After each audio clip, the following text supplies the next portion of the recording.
Hello students, welcome back to my channel बेटा। तो आज की जो वीडियो होने वाली है बहुत ही इंपॉर्टेंट होने वाली है और ऐसा आज तक कोई भी एक भी पेपर नहीं हुआ है जिसमें सीबीएसई ने क्वेश्चन नहीं पूछा हो। तो बेटा बिना समय गुजारे डायरेक्ट हम अपनी वीडियो को स्टार्ट करते हैं। आज की जो देखियो हमारी वीडियो होने वाली है बेटा, वो होने वाली है image formation using concave mirror, कि कनकेव मिरर के द्वारा जो इमेजेस है वो किस तरीके से बनाई जाती है। बेटा इमेजेस का फॉर्मेशन सीखने से पहले हमें 4 रूल्स को जल्दी जल्दी सीखना होगा। तो देखिए हमारा जो फर्स्ट रूल होता है कि जब भी कोई लाइट रे पैरेलल आती है उसके लिए पहले आप समझ लीजिए कि बेटा कोई भी मिरर है ना, तो मिरर में कुछ पॉइंट्स फिक्स होते हैं। जैसे ये मिरर हो गया बेटा, मान के चलिए मैंने अभी एक कनकेव मिरर बना लिया है। तो कनकेव मिरर में जो सेंटर पॉइंट होता है, जो बिल्कुल सेंटर पॉइंट होता है, उसको बोला जाता है बेटा पोल। ठीक है, फिर यहां से एक लाइन गुजारी जाती है, इसको बोला जाता है बेटा प्रिंसिपल एक्सिस। अब प्रिंसिपल एक्सिस के जो भी लाइन पैरेलल आ रही है, ये कोई भी लाइट पैरेलल आ रही है, तो अब यहीं से हमें पता होता है इस मिरर के अंदर क्या होता है, एक फोकस होता है, एक सेंटर ऑफ कर्वेचर होता है बेटा। तो अब हम अपना रूल देखने के लिए तैयार है कि पहला रूल है कि कोई भी लाइट रे अगर पैरेलल है किसके, प्रिंसिपल एक्सिस के, जब भी कोई लाइट रे पैरेलल आएगी तो बेटा वो जो लाइट रे पैरेलल है वो मिरर से टकराने के बाद कहां से गुजरेगी, फोकस पॉइंट से, इस फोकस पॉइंट से गुजरेगी बेटा। ठीक है, पहला रूल समझ आया। सेकंड है, अगर कोई लाइट रे फोकस से पास हो रही है, फोकस से जब भी वो पास होगी तो जैसे ही मिरर से टकराएगी वो पैरेलल हो जाएगी। पहला और दूसरा लॉ बिल्कुल एक जैसे मिलते जुलते हैं। ठीक है, फिर इसके बाद हमारा रूल 3 आ जाता है।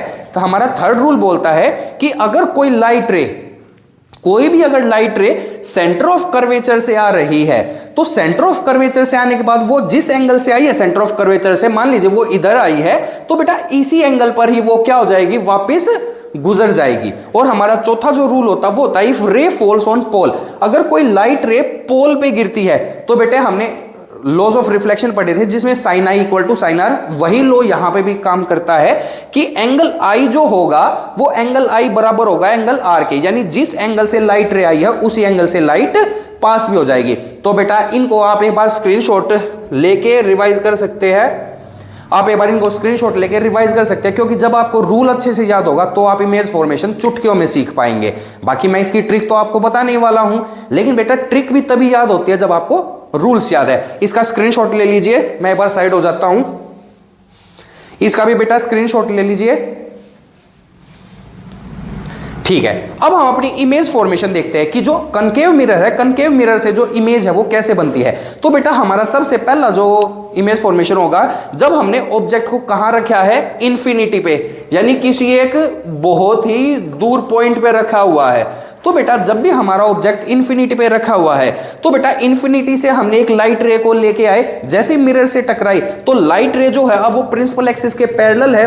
तो हमारा पहला रूल इस पे फॉलो हो जाता है कि लाइट रे जैसे ही पैरेलल आती है तो वो कहां से गुजरेगी बेटा, फोकस से, हमारे फोकस से गुजरेगी। ऐसे ही दूसरी लाइट, हम मिनिमम 2 लाइट रे की रिक्वायरमेंट है बेटा किसी भी इमेज फॉर्मेशन के लिए। तो दूसरी लाइट भी हमारी पैरेलल आई प्रिंसिपल एक्सिस के, और दोनों ही लाइट हमारी कहां से गुजर गई, फोकस से।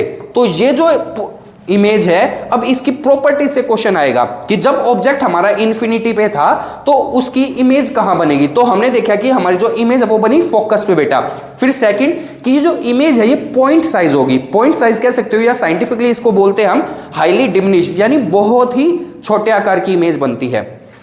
तीसरा इसका नेचर पूछा जाता है कि ये जो इमेज है इसका नेचर कैसा, रियल एंड इन्वर्टेड। बेटा इस प्रॉपर्टी को आपको याद रखना है कि रियल का मतलब है कि सच में आपको लाइट रेज मिलती हुई दिखाई दे रही है, और इन्वर्टेड का मतलब क्या है कि जो चीज हमारे ऊपर है वो नीचे हो जाएगी और नीचे वाली चीज ऊपर। अगर मैं ऐसे खड़ा हूं, अगर मेरी इमेज फॉर्मेशन होती तो मेरे जो पैर है वो सिर की तरफ होते और सिर जो है वो पैर की तरफ होता। तो ये होता है रियल और इन्वर्टेड का। और जहां पे वर्चुअल एंड इरेक्ट आएगा मैं वहां पे आपको वर्चुअल एंड इरेक्ट के बारे में भी बताऊंगा। फिर हमारी सेकंड है, जब हमने ऑब्जेक्ट को रखा है बियॉन्ड सी, यानी सी सेंटर ऑफ कर्वेचर से पीछे की तरफ रखा है। तो ये देखिए मैंने सेंटर ऑफ कर्वेचर से पीछे की तरफ ऑब्जेक्ट को रख दिया। तो अब ऑब्जेक्ट से हमने एक लाइट रे गुजारी, तो लाइट रे जैसे ही आएगी मिरर से टकराने के बाद, अब वो पैरेलल है प्रिंसिपल एक्सिस के, तो फिर से हमारा रूल फर्स्ट फॉलो हो जाता है कि जैसे ही लाइट पैरेलल आती है तो वो कहां से गुजरती है, फोकस से। तो ये देखिए बेटा हमारी जो लाइट रे है वो कहां से गुजर गई, फोकस से गुजर गई बेटा, ठीक है ना, आप देख सकते हो कि फोकस से गुजरी है। फिर सेकंड लाइट रे, अब सेकंड लाइट रे जो है हम अपना रूल सेकंड फॉलो करते हैं कि जब भी कोई लाइट रे कहां से, फोकस से पास होगी, ये देखिए बेटा ये फोकस से लाइट रे पास हुई तो जैसे ही मिरर से टकराएगी वो लाइट पैरेलल हो जाएगी। तो ये देखिए लाइट आई, मिरर से टकराई और पैरेलल हो गई। तो इसमें जो हमारी इमेज फॉर्मेशन हुई वो कहां हुई है, फोकस और सेंटर ऑफ कर्वेचर के कहीं बीच में। तो यहीं से क्वेश्चन बनेगा कि इमेज कहां बनी। तो हम देख सकते हैं कि हमारी जो इमेज है वो यहां कहीं बनी है, यानी फोकस और सेंटर ऑफ कर्वेचर के बीच में कहीं बन रही है, यानी image between centre of curvature and focus. फिर सेकंड है कि इसका इमेज का साइज क्या है। बेटा ये जो इमेज बनी है ना, ये ऑब्जेक्ट से थोड़ी छोटे साइज की होती है, ठीक है। फिर तीसरा रियल एंड इन्वर्टेड, इसमें भी हमें लाइट रेज बिल्कुल क्लियरली मिलती हुई दिखाई दे रही है। हमारी दो ऑब्जेक्ट की प्लेसिंग की इमेज फॉर्मेशन हो चुकी है। अब बेटा तीसरे हमारा इमेज फॉर्मेशन आता है जब हमने ऑब्जेक्ट को कहां रख दिया है, ऑब्जेक्ट एट सी, यानी सेंटर ऑफ कर्वेचर पे हमने ऑब्जेक्ट को रख दिया है। तो फिर से हम अपना पहला रूल जो है उसको फॉलो करते हैं कि लाइट रे जो है वो पैरेलल आई, तो जैसी लाइट रे पैरेलल आएगी वो कहां से गुजरेगी, फोकस से गुजरेगी। ये देखिए मैंने फोकस से गुजार दी, ठीक है। फिर दूसरा नियम क्या था कि जब भी फोकस से गुजरेगी तो जैसे फोकस से गुजरेगी और मिरर को टकराएगी तो वो लाइट रे कैसे हो जाएगी, पैरेलल हो जाएगी। किसके, हमारी प्रिंसिपल एक्सिस, ये है हमारी प्रिंसिपल एक्सिस। इस प्रिंसिपल एक्सिस के क्या हो जाएगी, प्रिंसिपल एक्सिस के पैरेलल हो जाएगी बेटा, ठीक है। तो अब हम इसमें देख सकते हैं कि ये जो हमारी लाइंस है ये किसी एक पॉइंट पे जाके मिली है, तो कहां मिली है, इस पॉइंट पे। और ये जो पॉइंट है ये हमारा कौन सा है, जो सेंटर ऑफ कर्वेचर का। तो ये एक बहुत ही अच्छा लॉ है कि इसके अंदर जो इमेज है ना, वो इमेज भी कहां बन रही है, हमारी सेंटर ऑफ कर्वेचर पे, और ऑब्जेक्ट भी कहां रखा हुआ है, सेंटर ऑफ कर्वेचर पे। तो इस चीज को आप विशेष तौर से ध्यान रखना, ठीक है। फिर है कि इमेज का साइज, तो ऑब्जेक्ट का साइज और इमेज का साइज यहां पे बिल्कुल बराबर होता है। और फिर तीसरा इसका नेचर, कि नेचर कैसा है। आप देखिए लाइंस, आप लाइट रेज जो है आपको क्लियरली मिलती हुई दिखाई दे रही है, तो यहां पे हम ये भी बोल सकते हैं कि जो इमेज की नेचर है वो कैसी है, रियल एंड इन्वर्टेड। अब हम आ जाते हैं बेटा अपनी फोर्थ इमेज फॉर्मेशन पे। अब की बार जो ऑब्जेक्ट था, देखिए हमने पहले रखा इन्फिनिटी पे, इन्फिनिटी था कोई नहीं। अब हम देखते हैं कि हमने पहले इन्फिनिटी पे ऑब्जेक्ट को रखा, फिर इन्फिनिटी से हम बियॉन्ड सी यानी सेंटर ऑफ कर्वेचर से पीछे की तरफ लेके आए। फिर तीसरी जो इमेज फॉर्मेशन थी उसमें हमने ऑब्जेक्ट को सेंटर ऑफ कर्वेचर पे रख दिया। अब जो चौथी इमेज है हम इमेज को इधर और लेके आ गए, तो अब की बार जो हमारी इमेज है उसकी प्लेसिंग हो जाएगी सेंटर ऑफ कर्वेचर और फोकस के बीच में। तो फिर से हमारा rule first, light ray parallel हुई, कहां से गुजरेगी, फोकस से। फिर अब हम अपना रूल लेके आते हैं फिर से, कौन सा, सेकंड वाला रूल, कि जब भी कोई लाइट रे फोकस से गुजरेगी तो वो फिर से पैरेलल हो जाएगी। और अब इसमें आप देखिए कि जैसे वो मिरर से टकराई तो लाइट रे जो है पैरेलल हो गई। तो ये किस पॉइंट पे मिल रही है, किसी ऐसे पॉइंट पे मिल रही है जो कहां है, सेंटर ऑफ कर्वेचर से पीछे। तो यहां पे फिर से कि इमेज कहां बनी, तो इमेज बनी है बियॉन्ड सी। फिर पूछा जाता है कि इमेज का साइज कैसा है। तो अब की बार देखिए सेंटर ऑफ कर्वेचर पे जब हमारी इमेज बनी थी तो साइज जो था बिल्कुल बराबर हो गया था। सबसे पहले पॉइंट साइज, फिर थोड़ा साइज बढ़ा लेकिन वो ऑब्जेक्ट के साइज से छोटा था। फिर तीसरी इमेज में हमारा क्या हुआ कि ऑब्जेक्ट का साइज और इमेज का साइज बराबर हो गया। अब देखिए अब की बार जो हमारा ऑब्जेक्ट था ना, ऑब्जेक्ट के साइज से इमेज का साइज बड़ा हो चुका है, ठीक है, और larger in size than object. फिर थर्ड है कि इसका नेचर कैसा है, रियल एंड इन्वर्टेड। अब देखिए बेटा हमारा फिफ्थ केस आ गया है जहां पे अब हमने ऑब्जेक्ट को फोकस की तरफ, अब इससे पिछले वाला जो डायग्राम आपने देखा इसमें हमने ऑब्जेक्ट को कहां प्लेस किया था, सेंटर ऑफ कर्वेचर और फोकस के बीच में। यानी अब इससे अगला जो हम इमेज फॉर्मेशन देखेंगे, अब ऑब्जेक्ट को इन दोनों के बीच नहीं, यहां से हम कहां शिफ्ट कर देंगे, फोकस के ऊपर। ये देखिए अब हमारा जो ऑब्जेक्ट है वो आ चुका है फोकस के ऊपर। तो जैसे ही फोकस के ऊपर आया, पता हमें कि लाइट रे पैरेलल आएगी, वो कहां से गुजरेगी, फोकस से गुजरेगी। लेकिन अब जो हमारा रूल है, रूल अब हमारा चेंज हो जाता। अब फर्स्ट और सेकंड रूल से काम नहीं चलेगा, अब हमारा रूल फोर्थ आ जाता है। रूल फोर्थ क्या था, angle i equal to angle r. अब देखिए यहां पे जो हमारा एंगल आई है, यहां से कोई भी लाइट रे आई, वो जैसे ही पोल पे टकराई तो वो पोल पे टकराती जिस एंगल से आई है उसी एंगल से क्या हो गई, वापिस नीचे की तरफ गुजर गई। अब जो ये दोनों लाइट रेज है ये क्या हो गई है, पैरेलल हो गई है। और जब भी कोई भी लाइट रेज पैरेलल होते हैं तो हम मानते हैं कि वो कहां जाके मिलती है, किसी एक इनफाइनाइट पॉइंट पे जाके वो लाइट रेज मिलती है। ठीक है, तो अब यहां पे हमारे क्वेश्चन अगर पूछता है एग्जामिनर तो क्वेश्चंस क्या आएंगे कि इमेज कहां बनी है, तो हमारी इमेज कहां बनी है, किसी इनफाइनाइट पॉइंट के ऊपर बेटा, किसी इनफाइनाइट पॉइंट के ऊपर बनी है। अब जो इमेज है वो एनलार्ज्ड हो चुकी है, यानी ऑब्जेक्ट से काफी साइज बड़ा हो चुका है। और तीसरा हमारा पूछा जाता है इसका नेचर की रियल एंड इन्वर्टेड। अब बेटे ये 5 आपकी इमेज फॉर्मेशन हो चुकी है। अब जो छठी इमेज फॉर्मेशन हम देखने वाले हैं वो बहुत ही इंपॉर्टेंट होने वाली है और एग्जामिनर का क्वेश्चन पूछने का सबसे फेवरेट हॉटस्पॉट है ये। यहां से एग्जामिनर सबसे ज्यादा क्वेश्चन पूछते हैं, क्योंकि 5 जो थी उन सभी के अंदर जो इमेज थी वो रियल एंड इन्वर्टेड थी, लेकिन यहां पे कुछ डिफरेंट होगा। चलिए देखते हैं। अब की बार जो ऑब्जेक्ट हमारा वो हमने कहां रख दिया, फोकस और पोल के बीच में। तो जैसे हम अपना फिर से रूल स्टार्ट करते हैं कि लाइट रे पैरेलल आई, वो कहां से गुजरेगी, फोकस से गुजरेगी। लेकिन अब फिर हम अपना रूल 4 फॉलो करते हैं। रूल 4 क्या कहता है कि कोई भी लाइट रे एंगल आई से आ रही है तो वो जब टकराएगी मिरर से तो वो किस एंगल से जाएगी, जितना एंगल आई से आई थी उसी एंगल आर से वो रिफ्लेक्टेड रे हो जाएगी। तो देखिए अब ये जो लाइट रेज है बेटा ये इस तरीके से जा रही है, इस तरीके से हो गई है। तो आप देख सकते हैं कि आगे की तरफ तो ये कहीं नहीं मिलने वाली, लेकिन हम एक इमेजिनरी लाइंस बनाते हैं। कहां, पीछे की तरफ। ये देखिए हमने पीछे की तरफ इमेजिनरी लाइंस बनाई और पीछे की तरफ जहां पे ये पॉइंट जाके मिला है तो हम बोलते हैं कि अब की बार जो इमेज फॉर्मेशन हुआ है वो कहां हुआ है, मिरर के पीछे। तो हम लिखेंगे कि इमेज बिहाइंड दी मिरर। फिर हम सेकंड इसके अंदर पूछेंगे इसकी साइज के बारे में। तो इसका जो साइज है वो हाईली एनलार्ज, यानी ऑब्जेक्ट के साइज से काफी कई गुना साइज इसका इमेज का बढ़ चुका है।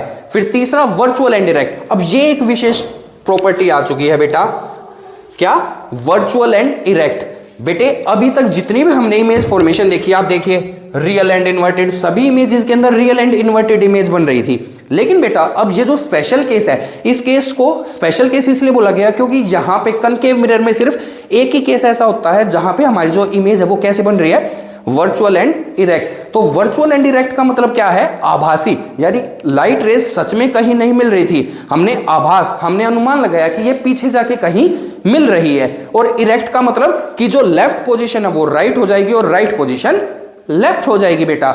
ठीक है, ये सबसे ज्यादा इंपॉर्टेंट है बेटा, इसको आप स्टार मार्क कर सकते हो और स्पेशल केस लिख सकते हो। एग्जाम में क्वेश्चन यहीं से सबसे ज्यादा पूछा जाता है बेटा।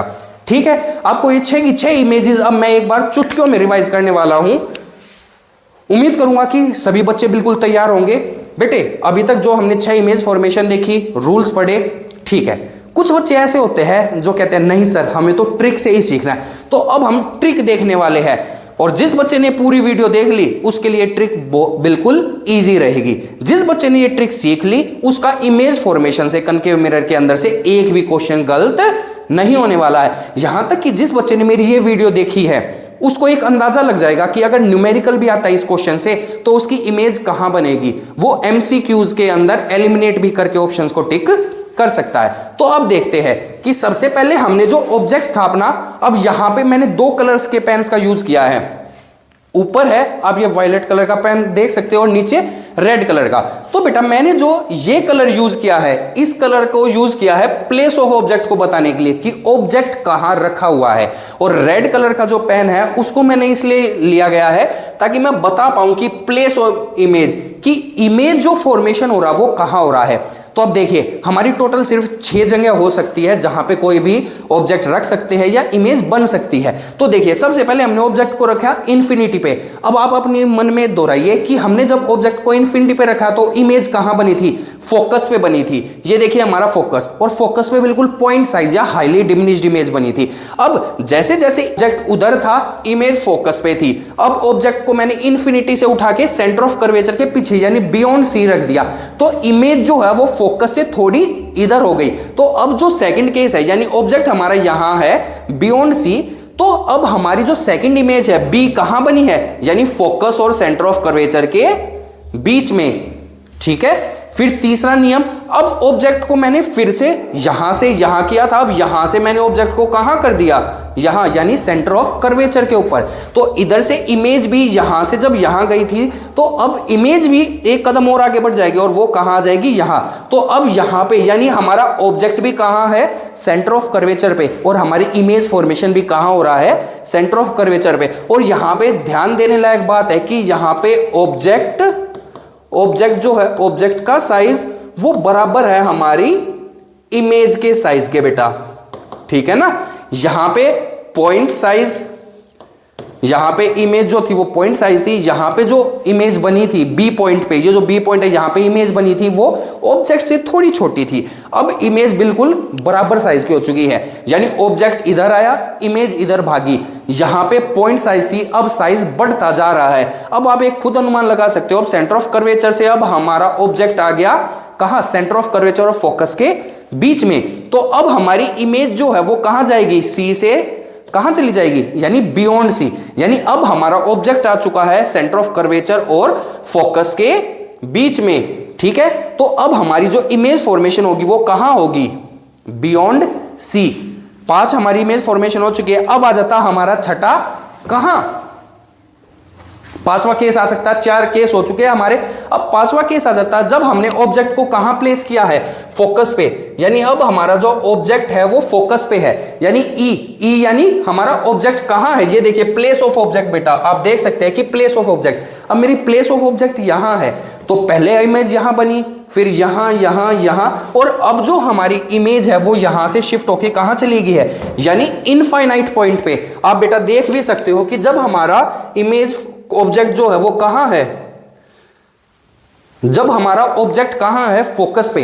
फोकस पे जब हमारा ऑब्जेक्ट है तो इमेज कहां बन रही है हमारी, इमेज एट इंफिनिटी। और यही हमने अपनी रिवीजन के अंदर भी किया है कि अब जो हमारा ऑब्जेक्ट है वो फोकस पे, तो उसकी इमेज कहां गई है, इंफिनिटी पे। और अब हमारा आ जाता है लास्ट और एग्जाम में पूछा जाने वाला सबका फेवरेट क्वेश्चन, कि अब जो ऑब्जेक्ट है वो हमारा कहां चला गया है, फोकस और पोल के बीच में। अब देखिए बेटा, इनफाइनाइट प्लेस तक इमेज बन चुकी है, तो अब हमारे पास सिर्फ एक ही जगह बची है, वो कौन सी, अभी तक ये जो इमेजेस थी ना बेटा, यहां तक ये जो इमेजेस है बेटा, ये सारी इमेज कैसी थी हमारी, रियल एंड इन्वर्टेड।